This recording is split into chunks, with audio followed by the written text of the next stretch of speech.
নমস্কার বন্ধুরা, আজকের ইউনিভার্স বার্তায় আপনাদের সকলকে স্বাগত। বন্ধুরা, আশা করি ইউনিভার্সের কৃপায় সকলেই ভালো আছেন, সুস্থ আছেন। বন্ধুরা, সবসময় নিজেকে পজিটিভ রাখার চেষ্টা করবেন। আজ আমি আপনাদের জন্য যে রিডিং আনতে যাচ্ছি, এই রিডিংয়ে আমরা দেখব আজ ইউনিভার্সের অ্যাঞ্জেলসরা আপনাদের কার সম্পর্কে জানাতে চাইছে। কারণ এখানে একটা মেসেজ আসছে, কারো সম্পর্কে ইউনিভার্স আপনাদেরকে কিছু তথ্য দিতে চাইছে, আর এই তথ্য আপনাদের জন্য ভালোই হবে। এই ইনফরমেশান আপনাদের জন্য খুবই উপকারী। এটা শুনে আপনার মন অনেক পজিটিভ ফিল করবে। চলুন আজকে দেখে নিই যে ইউনিভার্স আপনাকে কি জানাতে চাইছে। এনার্জি কিভাবে ইউনিভার্সের সাথে আপনি এক্সচেঞ্জ করবেন। এখন আপনারা বলবেন যে এই এনার্জি কিভাবে এক্সচেঞ্জ করবেন, তাই ভিডিওটি লাস্ট অবধি দেখবেন। আর দেখলে পরেই আপনারা বুঝতে পারবেন যে আপনাদের ইচ্ছা বা ইনটিউশন যদি সঠিক হয়, তাহলে অবশ্যই আপনার ইচ্ছা পূর্ণ হবেই হবে। শুধু ইউনিভার্সের ওপর ভরসা রাখতে হবে। আজ ইউনিভার্সের অ্যাঞ্জেলসরা আপনাদেরকে বলছে যে ইউনিভার্সের কিছু অ্যাঞ্জেল আপনাদেরকে গাইড হিসাবে সাহায্য করছে। আজ সেই গাইডেন্সের জন্য আপনারা তৈরি তো? আজ ইউনিভার্স জানাচ্ছে যে এই গাইডেন্স আপনার জন্য একটা খুব ভালো ফল দিতে চলেছে। হ্যাঁ বন্ধুরা, একদিকে আপনি ব্যস্ত নিজের জীবনের গ্রোথ নিয়ে এগিয়ে চলছেন, নিজের ক্যারিয়ার সামলাচ্ছেন, ক্যারিয়ারে নতুন নতুন স্বপ্ন সাজাচ্ছেন, এটা করবেন সেটা করবেন, কিন্তু জীবনে একটা জিনিস দরকার, সেটা হচ্ছে ইউনিভার্সের আশীর্বাদ। এমন হতে পারে যে আপনি জীবনে অনেক স্বপ্ন সঞ্চয় করেছেন এবং কারোর কথা না ভেবে কোনো ডিস্ট্রাকশন ছাড়াই অবিরাম এগিয়ে চলেছেন, কিন্তু আপনি নিজেকে বেশ স্টেবল করে নিয়েছেন, নিজেকে আপনি অনেক মোটিভেট করছেন, অতীতের কোনো ট্রমা থেকে নিজেকে বের করে এনেছেন এবং জীবনের একটা নতুন জার্নিকে সাপোর্ট করছেন। সেই নতুন জার্নিকে অ্যাকসেপ্টও করেছেন। আপনি বলছেন যে আপনার জীবনে অতীতে আপনি ফিরে তাকাবেন না, আপনি সামনে এগিয়ে যাবেন। তাই এই সময় আপনি একদম নর্মাল যেমন একজন সাধারণ মানুষ আচরণ করে, ঠিক তেমনভাবেই আচরণ করছেন এবং জীবনে এগিয়ে চলছেন। কিন্তু এখানে একটা টুইস্ট আছে। এই সময় আপনি আপনার জীবনে এক জ্যোতি হয়ে উঠেছেন, এমন এক জ্যোতি যার দিকে ভ্রম নয়, পতঙ্গ নয়, আসছে মানুষের বিচ্ছুরণ, মানুষের হিংসা। এইটা আপনাকে ঠিক করতে হবে। এখন আপনি মেল হন বা ফিমেল হন, দেখবেন এখন এখানে আপনি আর আপনার চারপাশের যা মানুষ ঘুরে বেড়াচ্ছে, তাদের কারোর হৃদয়ে এমন মনে হচ্ছে যে ইস, সে যদি আপনার মতন হতে পারত, সে যদি আপনাকে পেত। এমন এনার্জি এখানে আছে যে আপনাকে পাওয়ার ইচ্ছা, আপনার সঙ্গে যুক্ত হওয়ার ইচ্ছা এখানে অনেকের আছে। কিন্তু কেউ বয়সে আপনার থেকে ছোট, কেউ বড়, বা যারা বয়সে আপনার থেকে একই সমবয়সী, তাহলে হয়তো আপনি সেই এনার্জিটা ফিল করতে পারছেন। এখানে মেল বা ফিমেল যে কোনো এনার্জি হতে পারে, যে কেউ একজন আপনার জন্য, আপনাকে পাওয়ার জন্য কল্পনা করছে। সেটা এখানে খুব বেশি দেখা যাচ্ছে। কারোর আপনার সঙ্গে যুক্ত হওয়ার ইচ্ছা এখানে খুব প্রবলভাবে দৃশ্যমান। এখন এই ব্যক্তি কিছু মানুষের ক্ষেত্রে আপনার এক্স পার্টনারও হতে পারে। এখন আপনি বলবেন যে তাহলে আপনি এই রিডিং থেকে কী জানতে চলেছেন। হ্যাঁ, তো বেসিক্যালি এখানে শুধু ভালোবাসার উদ্দেশ্যেই কেউ আপনার দিকে আকৃষ্ট হচ্ছে এমনটা নয়, কারণ এখানে এই সময় একটা আলোর মতন জ্যোতি দেখা যাচ্ছে। তাই আপনার আত্মবিশ্বাস এই মুহূর্তে দারুণভাবে ফুটে উঠেছে। আপনার আকর্ষণও এখানে খুব দ্রুত বাড়তে দেখা যাচ্ছে। আপনার আচরণ মানুষকে আপনার দিকে টানছে বা আকৃষ্ট করছে। আপনার এনার্জি খুবই আকর্ষণীয়, একটা শান্ত এনার্জি। শান্ত মানুষই তো অন্যদের নিজের দিকে টানে। হতে পারে আপনি অনেক মোটিভেশন করেছেন, নিজের উপর ফোকাস করেছেন, নিজের ভেতরের কাজ করেছেন, ইনার ওয়ার্ক করেছেন। দেখুন, পজিটিভ এনার্জির দিকে মানুষ এমনিতেই টানে, আকৃষ্ট হয়। তাই এই বিষয়টা এখানে দেখা যাচ্ছে যে এই সময় মানুষ আপনার দিকে একটা আকৃষ্ট ভাব আসছে। আপনাকে নিয়ে গসিপও করছে চারপাশের সবাই। আপনার আশেপাশে যারা নেগেটিভ হোক বা পজিটিভ হোক, সবাই বলছে যে এর মধ্যে তো কিছু বিশেষ আছে। যেমন আমরা বলি না, অজান্তেই কারোর প্রতি একটা আকর্ষণ তৈরি হয়, ঠিক সেই এনার্জি এখানে সেই সময় এইসব মানুষদের আপনার ক্ষেত্রে দেখা যাচ্ছে। আপনাকে দেখেই তারা আপনার সাথে কানেক্ট হতে চাইছে। আপনি যেন একটা ম্যাগনেটিক চুম্বকের বল, যেমন চুম্বকের কাছে লোহা এলেই টেনে নেয়, ঠিক তেমনি এনার্জি এখন আপনার। তাই মানুষ আপনাকে দেখেই সঙ্গে সঙ্গে আপনার সঙ্গে যুক্ত হতে চাইছে, মোটিভেট হতে চাইছে।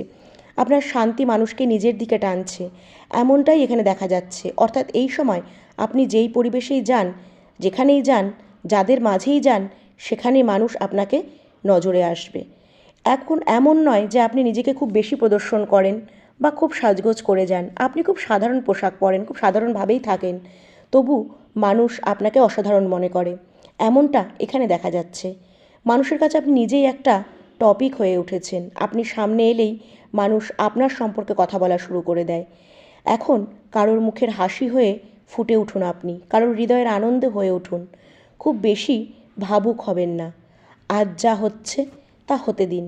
আজ দিনটা সার্থক। এখন দেখা যাক যে কাউকে আপনাকে দেখে খুব ভালো ফিল হচ্ছে, হয়তো যেন তার চোখ তৃপ্তি পাচ্ছে। আপনাকে দেখে কারোর মুখের হাসি চলে আসছে, আর এই ব্যক্তি শুধু আপনাকেই তাকিয়ে তাকিয়ে দেখছে। আপনার সঙ্গে কথা বলার প্রবল ইচ্ছা তার মধ্যে দেখা যাচ্ছে, যেন সে চায় যে শুধু একবার আপনি তার সাথে কথা বলুন, শুধু একবার আপনি তার সাথে যোগাযোগ করুন। এই ব্যক্তির সঙ্গে যেন আপনার একটা সম্পর্ক তৈরি হয়, তার এইটুকুই চাওয়া। সে ভাবছে আপনি তার সাথে কথা বলুন। আপনাকে দেখে তার হাবভাব বদলে যাচ্ছে। সে নিজেকে আপনার সামনে খুব প্রেজেন্টেবল দেখানোর চেষ্টা করে। এই ব্যক্তিকে আপনার সামনে এমনভাবে দেখা যাচ্ছে, সে খুব গভীরভাবে অবজার্ভ করে আপনাকে, আপনাকে খুব বেশি ফলো করে। এমনকি চারিদিকে আপনার সোশ্যাল মিডিয়া বলুন, আপনার চারপাশের পরিবেশ বলুন, আপনার স্ট্যাটাস, আপনাকে সব সময় সে নজরে রাখে। এই ব্যক্তির ভেতরে একটা ভয়ও কাজ করে। যেমন আমি আগেই বলেছি, সে ভাবে এই মানুষটা যদি অন্তত একটু তাকে গুরুত্ব দেয়, সামনে হয়তো সে আপনার সাথে কথা বলার চেষ্টা করে। কিন্তু আপনি তাকে এড়িয়ে যান দেখে সে পুরোপুরি সাহস পায় না আপনার সাথে কথা বলার। এই ব্যক্তি মনে করে আপনি কারোর পেছনে দৌড়ান না। এমনকি সে আপনাকে ইমপ্রেস করার জন্য এত চেষ্টা করলেও আপনি তার পেছনে দৌড়াচ্ছেন না। এই ব্যাপারটা কি? আসলে সে বুঝতে চেষ্টা করছে যে কীভাবে, কোন কৌশলে এখানে সে আপনাকে ইমপ্রেস করবে। তাই এখানে এটা দেখা যাচ্ছে যে কেউ একজন আপনাকে সম্পূর্ণভাবে সঁপে দিতে চায়, কেউ একজন আপনার সঙ্গে গভীরভাবে কানেক্ট হতে চায়। এমনটাই এখানে দেখা যাচ্ছে। কেউ একজন আছে যে আপনাকে ভালোবাসতে চায় খুবই গভীরভাবে। সে আপনার খুব প্রশংসা করে, আর যখন সে আপনার কথা বলে তখন তার মুখে লজ্জার আভা ফুটে ওঠে। ভীষণভাবে সে আপনাকে কাছে পেতে চায়, এমনটাই এখানে দেখা যাচ্ছে। এই ব্যক্তি আপনার সঙ্গে আবেগগতভাবে যুক্ত। শুধু তাই নয়, আরও অনেক মানুষ আপনার দ্বারা খুব গভীরভাবে প্রভাবিত। এখানে এটাও দেখা যাচ্ছে আপনার ভেতরে এক ধরনের হিলিং এনার্জি আছে। মানুষ যখন আপনার সঙ্গে কথা বলে তখন তারা খুব পজিটিভ ফিল করে, এক ধরনের হিলিং ভাইব্রেশন পায়। আপনার উপস্থিতি তাদেরকে শান্তি দেয়। কিছু কিছু মানুষের উপস্থিতি অনেকের কাছে শাস্তি হয়ে দাঁড়ায়, কিন্তু আপনার উপস্থিতি শান্তি দেয়। আপনার সাথে কথা বললে তারা সমস্ত চিন্তামুক্ত হয়। হয়তো আপনার বাড়িতেও কিছু মানুষ আছে যারা আপনার সাথে কথা বলতে খুব ভালোবাসে। তারা চায় আপনি আপনার ব্যস্ততম সময় থেকে একটু সময় বের করে তাদের পাশে বসুন। এটাও এখানে দেখা যাচ্ছে। কিন্তু একই সঙ্গে কিছু মানুষের কাছে আপনার গ্রোথ খুব বেশি খটকা লাগে। তারা আপনার উন্নতিকে হিংসা করে। তো মানুষ আপনাকে ভালোবাসে, পছন্দ করে, এটা তাদের মনে একটা ঈর্ষার জন্ম দেয়।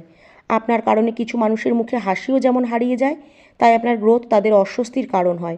এখানে কিছু মানুষকে দেখা যাচ্ছে যেন তারা আপনার সামনে নিজেদের সব কিছু হারিয়ে ফেলছে। তারা তাদের মানসিকতা হারাচ্ছে, পার্সোনালিটি হারাচ্ছে, জোর হারাচ্ছে। তারা নিজেকে এক ধরনের হারিয়ে যাওয়া এনার্জি মনে করছে। তাদের মনে হয় আপনার সাফল্যের সামনে তাদের সাফল্য কোথাও গিয়ে কমে যাচ্ছে। তারা নিজেদেরকে একটা স্লো ভাইব মনে করছে।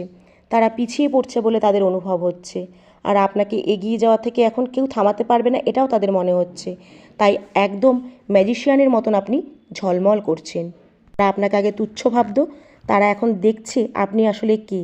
তাই কাউকে না কাউকে আপনি এখানে ডেফিনেটলি একটা বড় ধাক্কা দিয়েছেন। কিছু মানুষ আপনার মতো হওয়ার চেষ্টা করছে, যাতে আপনার মতন হয়ে তারা নিজেদের জীবনকে উন্নত করতে পারে। অর্থাৎ কিছু মানুষের জন্য আপনি মোটিভেশনের উৎস হয়ে উঠেছেন, আর কিছু মানুষের মনে গভীর অনুশোচনাও তৈরি করে ফেলেছেন। কিছু মানুষকে আপনি এটা উপলব্ধি করাচ্ছেন আপনি হালকা নন। আবার কিছু মানুষ আপনাকে গভীরভাবে নিচ্ছে। এখন সব কিছু নিয়ে আপনাকে সামনে এগিয়ে যেতে হবে, আর ইউনিভার্সের ওপর ভরসা রাখতে হবে। তাহলেই জীবনে আপনি পজিটিভ জিনিসগুলোকে নিজের দিকে আকৃষ্ট করতে পারবেন। তাহলে বন্ধুরা, এই বার্তাটি মন থেকে গ্রহণ করে কমেন্টে অবশ্যই লিখুন, থ্যাংক ইউ ইউনিভার্স।